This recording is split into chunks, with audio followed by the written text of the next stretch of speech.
और आइए इस समय हम आपको सीधे लिए चलते हैं कोलकाता अदालत के बाहर। वहां पर प्रदर्शन चल रहा है और जब से ये जघन्य अपराध को अंजाम दिया गया था तभी से न सिर्फ कोलकाता बल्कि पूरे देश में गुस्सा था। इस मामले को लेकर थोड़ी देर में निर्णय आने वाला है और संजय रॉय की सजा का ऐलान किया जाएगा। लेकिन सियालदाह अदालत के बाहर ये धरना प्रदर्शन चल रहा है, प्रदर्शन अभी भी चल रहा है और अपराधी को सख्त से सख्त सजा देने की मांग की जा रही है।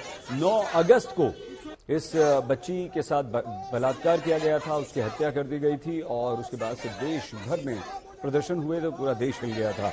अनुपम मिश्र सियालदाह कोर्ट के बाहर लगातार वहां से मौजूद है। क्या चल रहा है प्रदर्शन में, अनुपम बताइए।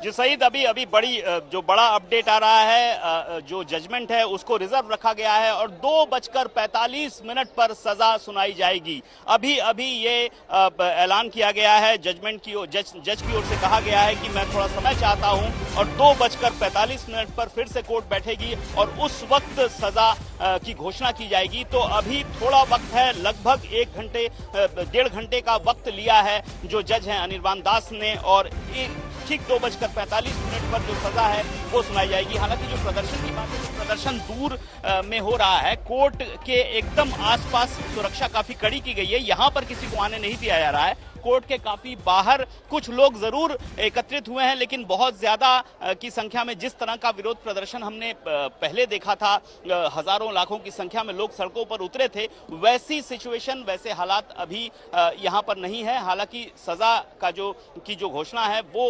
2:45 पर जब अदालत बैठेगी तो किया जाएगा। अनुपम ठीक है, 1.5 घंटा इंतजार हम करते हैं, लेकिन कोई कारण इसके पीछे नजर आता है?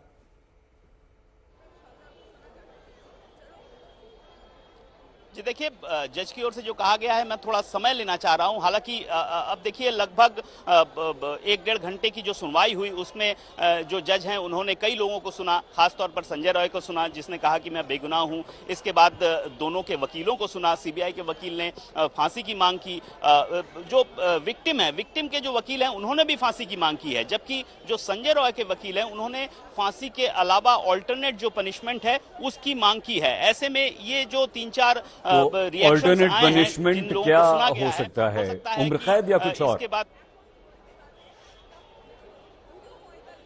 देखिए, अगर फांसी की कोई ऑल्टरनेट पनिशमेंट हो तो वो संभवतः उम्र कैद ही हो सकती है, क्योंकि उससे नीचे की पनिशमेंट वही है।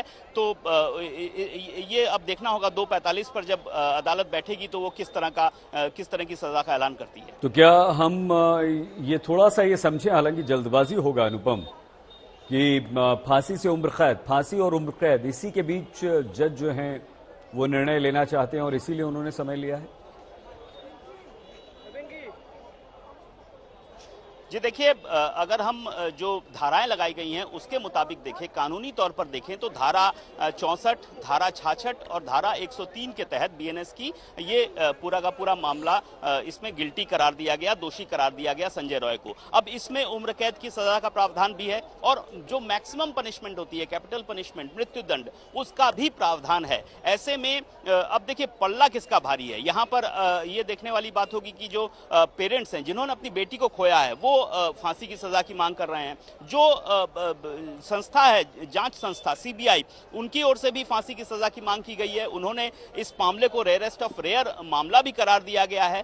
तो दो तरफ से, और जो वकील हैं, उनके जो पेरेंट्स के वकील हैं, उन्होंने भी फांसी की मांग की है। जबकि संजय रॉय जिस दिन दोषी करार दिया गया था उस दिन भी उसने कहा था मैं बेगुनाह हूं, आज भी वो कह रहा है मैं बेगुनाह हूं। लेकिन उसका जो वकील है वो कह रहे हैं कि ऑल्टरनेट पनिशमेंट, चूंकि दोषी करार दिया जा चुका है इसलिए सजा तो दी जाएगी, तो मृत्युदंड की जगह अगर ऑल्टरनेट पनिशमेंट दी जाए तो ऐसे में अगर ऑल्टरनेट पनिशमेंट होती है तो वो लाइफर, उम्र कैद ही हो सकती है। लेकिन अब ये 1.5 घंटा हमें इंतजार करना पड़ेगा सईद, कि आखिर इस 1.5 घंटे में जो जज हैं उनके दिमाग में क्या चल रहा है, उन्होंने जो ये प्रक्रिया सुनी है उसके बाद वो किस तरह का मेकअप लेते हैं, दिमाग लेते हैं, वो जी अनुपम सईद। दोबारा आते हैं अनुपम, आप बने रहिए। अनुपम मिश्र हमारे संवाददाता लगातार कोलकाता सियालदाह कोर्ट के बाहर से हमारे साथ हैं। 2:45 यानी कि 2:45 बजे निर्णय सुनाया जाएगा। संजय रॉय को फांसी की सजा दी जाती है या उम्र कैद।